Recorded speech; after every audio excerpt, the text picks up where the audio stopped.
good courses and go through high school, join the University of Toronto, and kind of get into computer science and so on. It is a long story. It is a long story, but I think there are some really interesting parts to it. For example, somewhere I read that Jeff Hinton at Toronto is the one who first showed you neural networks. Yeah, so in the University of Toronto is when I first came into contact sort of with deep learning through Jeff Hinton's class. And he taught a class, and at the time, this was very, very simple primordial deep learning. So we were looking at little digits, white on black, 3, 2, 4, 1, and we were trying to recognize, those digits. And so by today's standards, these were incredibly toy problems. I was fascinated by the way that Jeff Hinton spoke about these algorithms. He kept making analogies to the human brain. And, the way he talked about the neural net, it was like in the mind of the network. And he kept using these anthropomorphic descriptions for what was going on in the algorithm. And I found that analogy fascinating. And so that's kind of what pulled me in, I would say, into the entire area. And then I audited the class, and I also went to some of the reading groups that he hosted with his students. And that's basically when I became extremely interested in deep learning and have been in deep learning since.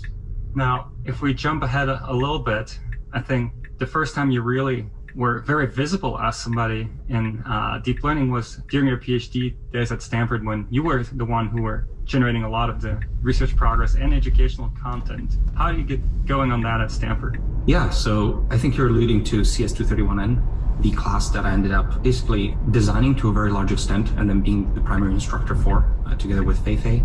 And it was really the first deep learning class at Stanford and became extremely successful. So in the first offering, it was maybe 150 students or so. And by the time I left, it was 700 or so. And so this became one of the biggest classes at Stanford. And the way it came about, I've always had a passion for teaching. And even during my master's degree at University of British Columbia, TAing different classes was always the highlight of my experience. I just love watching people learn new skills and then go out and do cool things with those skills. I feel like it's such a large lever over kind of impact. It's indirect, but I think it's a very large lever. I was really, just very passionate about teaching in general. And deep learning at the time was starting to have some of its first successes. So in 2012, we had the first convolutional neural network give stunning performance on this ImageNet benchmark in computer vision and image classification.